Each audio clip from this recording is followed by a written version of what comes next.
Hello मेरे प्यारे बच्चों और भाइयों जो लोग कॉम्पिटिशन की तैयारी कर रहे हैं और या जो बच्चे बोर्ड देना चाह रहे हैं, तो आपका ये टॉपिक रेशनल और इरेशनल नंबर सभी के लिए बहुत मुश्किल हो जाता है जब इसकी प्रॉब्लम्स आती हैं। तो आज के बाद मेरा वादा है कि आप कभी रेशनल इरेशनल नंबर कभी नहीं बोल सकते हैं। तो ठीक है, देखते हैं हम लोग। बट देखने से पहले आगे आप लोगों को अगर मेरा ये वीडियो अच्छा लगे, कॉन्सेप्ट मेरा अच्छा लगे, तो प्लीज़ सब लोग शेयर जरूर कर दें और कमेंट करें। अगर आपको ये वीडियो अच्छा लगे, मेरा कॉन्सेप्ट अच्छा लगे, तो जरूर बताइए कमेंट करके। मैं और भी जो चैप्टर आपके रहेंगे उन चैप्टर्स की प्रॉपर नोट्स बना के विद एग्जाम्पल आपको इसी तरह अपलोड कर देंगे। ठीक है, तो चलते हैं टॉपिक की तरफ। तो टर्म है हमारा रेशनल और इरेशनल। तो सबसे पहले हम देखते हैं बच्चे रेशनल नंबर क्या होते हैं। ठीक है, तो रेशनल नंबर हम बचपन से डेफिनेशन सीखते चले आ रहे होते हैं। क्या कोई भी नंबर है वो पी अपॉन क्यू के फॉर्म में लिखा जा सके। A number can be written into the form of P upon Q where Q not equal zero and both are integer are called rational number. इन्हें क्या बोलेंगे? Rational number. ठीक है, तो जैसे कि एग्जांपल आप देख सकते हैं, ये नंबर हमारे सारे 3/2, 5/7, 22/7, these all are form of P upon Q, so these all are rational number. But मैं बात करूं कि क्यू नॉट इक्वल जीरो क्यों होता है, क्यों बोला जाता है क्यू नॉट इक्वल जीरो। और जो क्यू नॉट इक्वल जीरो इसलिए बोला जाता है क्योंकि कोई भी नंबर होता है और उसके अपॉन में जीरो हो जाता है बच्चे, तो वो वैल्यू हमेशा नॉट डिफाइन होगी, यानी कि नॉट डिफाइन। क्या नंबर है, जैसे हमने कोई एक नंबर 1 मान लिया लिस्ट नंबर, तो 1/0 ये नॉट डिफाइन का केस होगा, जिसे हम इनफाइनाइट भी कहते हैं, जिसका ही सिंबल होता है। अब ये देखते हैं कि नॉट डिफाइन क्यों होता है, तो जरा देखिएगा। आपको मैं एक छोटे से एग्जाम्पल की तरफ लेके चल रहे हैं। जैसे ये मान लो एक सर्कल है जिसके मैंने 4 पार्ट कट किए हैं, तो कैसे लिखा जाता है? जैसे मान लो ये पार्ट कंसीडर करना है, तो आप कैसे लिखते हैं कि यहाँ पे आप जो पार्ट लेते हैं वो यहाँ लिखा जाएगा और जो टोटल पार्ट हैं वो यहाँ लिखे जाएंगे। कि टोटल 4 पार्ट थे, 4 पार्ट का एक पार्ट हम ले रहे हैं। ठीक है, यहाँ आए तो यहाँ पे आपने देखो 2 पार्ट लिए। ठीक है, ये 2 पार्ट लिए, तो आपने क्या देखा कि यहाँ पे टोटल 4 पार्ट थे, 4 पार्ट का 2 पार्ट लिया, तो ये सॉल्व करेंगे तो क्या जाएगा? 1/2 आ जाएगा। बच्चे समझ में आया ना? ऑल्सो ये आपने देखा कि सर ये 3 पार्ट हमने कंसीडर किए हैं, तो देखना जरा टोटल है कितने? 1 2 3 4 5 6 8 6 7 8। तो ठीक है ना, तो ये आपके पास क्या है, जो 3 है वो 8 का एक पार्ट है। क्लियर है? बट अगर हम बात करते हैं यहाँ पे, तो जीरो का हमने मिनिमम नंबर 1 लेके देखा, तो बताइए कभी जीरो का पार्ट 1 हो सकता है? यानी कि 1 is never a part of zero. So ये जो पार्ट होता है, इस टाइप की जो भी थ्योरी रहती है वो हमारी क्या हो जाती है? नॉट डिफाइन हो जाती है। बच्चे क्लियर हुआ? आई थिंक मुझे लगता है कि अब कहीं भी आपको पूछा जाए नॉट डिफाइन क्यों होता है, आप क्या कह सकते हैं कि सर जो 1 है वो कभी जीरो का पार्ट नहीं हो सकता है। ठीक है, तो इसीलिए बोला जाता है not define. But her case में, हर फ्रैक्शन में आपने क्या देखा? ये कहीं ना कहीं एक पार्ट है। क्लियर है? तो कंडीशन नंबर 2 की तरफ चलते हैं। ठीक है, तो कंडीशन नंबर 2 हमारी ये है बच्चे कि अगर रूट के अंदर, स्क्वायर रूट के अंदर कहीं भी बच्चे आपको क्या मिलता है? कहीं भी बच्चे आपको प्राइम नंबर दिखाई दे जाता है, स्क्वायर रूट के अंदर कहीं भी प्राइम नंबर दिखाई देता है, तो वो हमेशा हमेशा के लिए इरेशनल नंबर होता है। ठीक है, for example √2, √3, √7, √5, √19, √47, these all are the prime numbers, so these are called irrational number। Clear है? इसी तरह मान लो जरूरी नहीं है कि रूट के अंदर एक ही प्राइम नंबर हो, हमारे एक से ज़्यादा प्राइम नंबर हो सकते हैं, तो वो भी हमारा एक इरेशनल नंबर बोला जाएगा। ठीक है, जैसे आप देख सकते हैं, ये देखो मैंने एग्जांपल लिया है 210। तो रूट के अंदर आपने देखा क्या कि रूट के अंदर हमने ये देखा सर कि इसके फैक्टर किए तो ये सारे क्या हैं? Prime number. तो ये ओवरऑल नंबर हमारा क्या होगा? Irrational number. क्लियर है? मोर एग्जांपल की बात करें तो ये सारे नंबर हमारे क्या होंगे? Irrational number. Condition number 3, condition number 3 में हमने क्या देखा कि कोई भी परफेक्ट स्क्वायर नंबर है, तो परफेक्ट स्क्वायर नंबर वो हमेशा बच्चे क्या रहेगा? एक रेशनल नंबर रहेगा। कैसे? 1 को बार किया 1, 4 को बार किया 2, 3 को 9 को बार किया 3। तो ये हम कंप्लीट सॉल्व कर पा रहे हैं, तो इसलिए ये नंबर हमारे क्या होंगे? हमारे रेशनल नंबर होंगे। ठीक है, नोट कहीं भी पाई सिंबल लिख के आता है कि सिंबल ये पाई का बताओ क्या होता है, तो ये हमेशा क्या होगा? इरेशनल नंबर होता है। क्यों होता है समझिएगा एक बार। तो जो पाई होता है, आपने देखा सरकमफेरेंस सर्कल की देखते हैं, जो जिसकी रेडियस r है, तो c = 2πr होता है सरकमफेरेंस। तो यहाँ से बच्चे पाई की जब वैल्यू निकालेंगे, सरकमफेरेंस अपॉन 2r हो जाएगा। 2r को यानी कि क्या लिख सकते हैं? Diameter d। तो डायमीटर होती है वो रेडियस की ट्वाइस होती है। तो आपने क्या देखा? सी है, सी भी सरकमफ्रेंस क्या है? लेंथ है। डायमीटर क्या है? लेंथ है। और बच्चे लेंथ का जितने टाइम मेजरमेंट करोगे हर बार डिफरेंट आएगा, चाहे 0.00001 में ही क्यों ना डिफरेंस आए।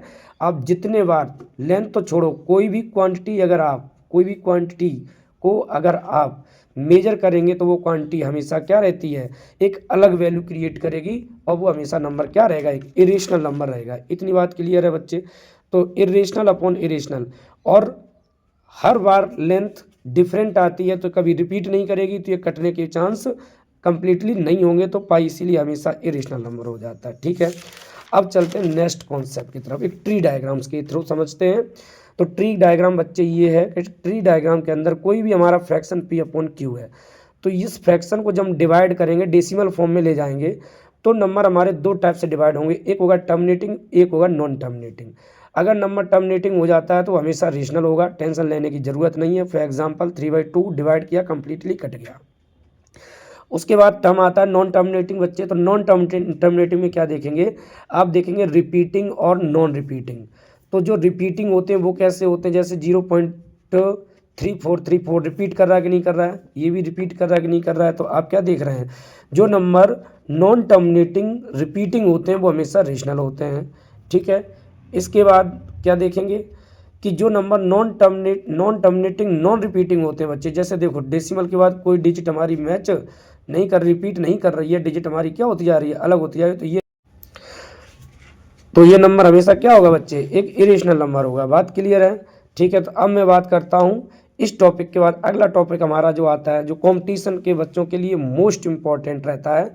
तो कंपटीशन के लिए कहें या बोर्ड के लिए कहें, क्लासरूम हर जगह ये काफ़ी ज़्यादा इस टाइप का क्वेश्चन बनता है, और आज के बाद बच्चे इस टाइप का क्वेश्चन आपसे ना हो ऐसा हो नहीं सकता है, ट्रस्ट मी।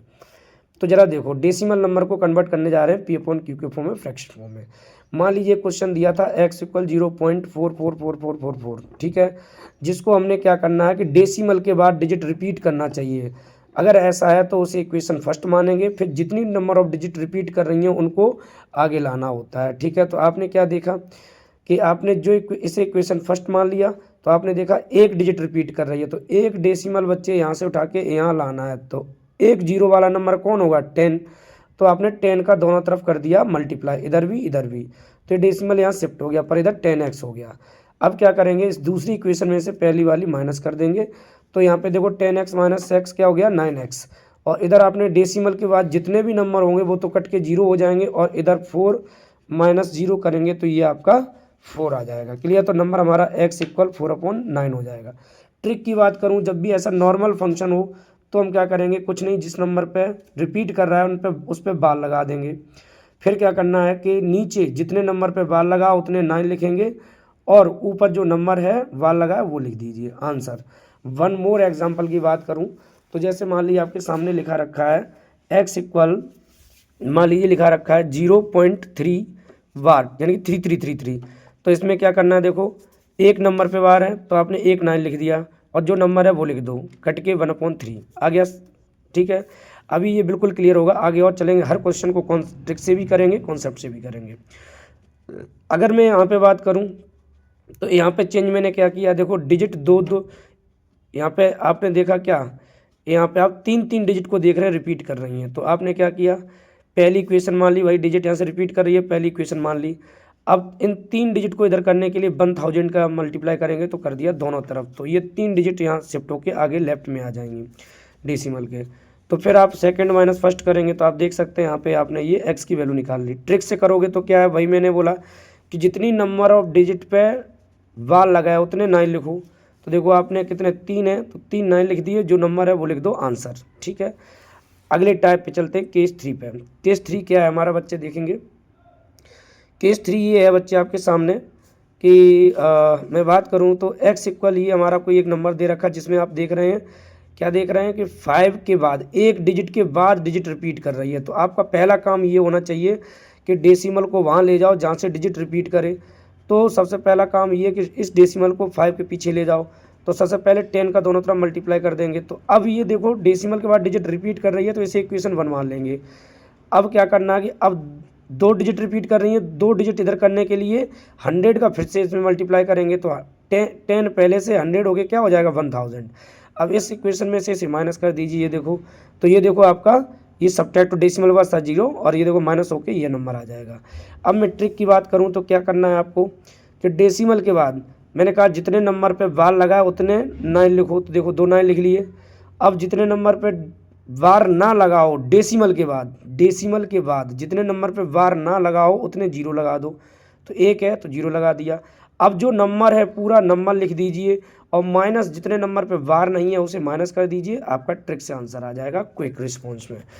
अब अगर मैं बात करूं अगले टाइप पे, ठीक है, तो अगला टाइप हमारा बच्चे ये है कि वन मोर एग्जांपल की बात करूं तो जैसे दी 0.314, तो क्या करना है भाई आपको, पहले तो देखो ये कि जो जितने नंबर पे वार लगाया उतने 9 लिखो। तो देखो अपने क्या कर दिया, 9 लगा लिए और एक डिजिट है तो जीरो लगा दिया। अब जो नंबर है वो पूरा लिखो और माइनस कर दो जितने नंबर पे वार नहीं है, तो देखो ये नंबर आपका आ जाएगा। अब मैं अगले टाइप पे आते हैं केस 4 पे। तो केस 4 के आपका पास मान लो ये 2 पॉइंट, अभी तक जीरो समथिंग हो रहा था, अब देखो डेसिमल के आगे नंबर आ गया, ठीक है। अगर ये हटा दिया जाए तो सबसे वही पुराना वाला क्वेश्चन है, बट यहाँ पे अभी चेंज है ये केस। तो क्या देखा आपने कि सर डेसिमल के बाद डिजिट रिपीट कर रही है, इक्वेशन फर्स्ट मान लो इसी को। अब 2 डिजिट तक सेट करने के लिए 100 का मल्टीप्लाई, तो बस सेकंड माइनस फर्स्ट कर देंगे और ये देखो आपके सामने ये नंबर आ गया। ट्रिक की बात करें, ट्रिक में थोड़ा समझ लीजिए कि ट्रिक की बात करेंगे तो मैंने क्या बोला था, डेसिमल के बाद जितने नंबर पे वार लगाए उतने 9 लिखो और डेसिमल के बाद कोई भी डिजिट नहीं है ऐसी जिस पे वार लगाओ, आगे वाली डिजिट से कोई लेना देना नहीं है डिनोमिनेटर में। तो यहाँ पे एक भी डिजिट नहीं, तो यहाँ पे एक भी जीरो नहीं लगाया, तो 2 डिजिट पे वार है 9 लगा दिया। अब पूरा नंबर लिखो, अब पूरा लिखेंगे डेसिमल के पहले का भी लिखेंगे, पूरा लिख लिया। अब जितने वार नहीं है तो देखो 2 पे वार नहीं है वो माइनस कर दो, तुम्हारा फाइनल आंसर आएगा। वन मोर की बात करें तो देखो 54 2 डिजिट पे तो 9 लिख दिया, पूरा नंबर लिख दिया माइनस जिस पे वार नहीं है वो कर दिया, आंसर आ गया। अब लास्ट केस ये बचता है जो सबसे टफ हो सकता है, वो क्या हो सकता है कि मैंने देखो यहाँ पे डिजिट 1 बढ़ा दी उसके बाद रिपीट कर रही है। तो देखो तो सबसे पहले 5 को इधर करना पड़ेगा, 10 का मल्टीप्लाई करोगे। अब 2 डिजिट इधर शिफ्ट करने के लिए 100 का फिर से करोगे, 1000 हो जाएगा। अब दिस माइनस दिस कर देंगे तो ये हमारा, अब आई थिंक पैटर्न समझ में आ चुका होगा, ये एक्स आ जाएगा। ट्रिक की बात करें तो क्या बोला था मैंने अभी कि जितने डिजिट पे वार लगा है उतने 9 लिखो। तो 2 डिजिट है 2 9 लिख लिए। डेसिमल के बाद कितने, 1 है 1 जीरो लगा लिया, पूरा नंबर लिख दो और -35 हो जाएगा क्योंकि 3 और 5 पे वार नहीं है। न्यूमरेटर में डेसिमल के पहले का रोल प्ले है, डिनोमिनेटर में कोई रोल प्ले नहीं है। वन मोर एग्जाम्पल की बात करें, यहाँ पे देखो मैंने 2 ले ली बिना वार की और ले ली 2 वार की, तो ये क्या है, सॉरी यहाँ पे थोड़ा सा मिस्टेक है, इट्स माई अपोलो, यहाँ पे 1 जीरो और आएगा। 2 डिजिट पे बार है तो 2 9 लगाया, 2 पे बार नहीं है 2 जीरो लगाया और आप यहाँ पे जीरो लगा देंगे। बात समझ में आ रही है, ठीक है। तो ये देखो पूरा नंबर लिख लिया और 5 4 3 पे क्या नहीं है, वार नहीं है, तो इसे आप माइनस कर दीजिए, ये आपका आंसर आ जाएगा, ठीक है। Thank you. और यूपी 75 अकेडमी को सपोर्ट करते रहिए आप लोग। वीडियो अगर आपको समझ में आया हो, कॉन्सेप्ट अच्छा लगा हो, बच्चे शेयर कर दीजिए और कमेंट करिए, मैं आपको एक एक चैप्टर करके ले आऊँगा। जो भी आपकी समस्या रहेगी आई विल हेल्प यू। अगर आप मेरे साथ हैं तो मैं आपकी हेल्प करने के लिए तत्पर आपके साथ खड़ा हूँ। Thank you.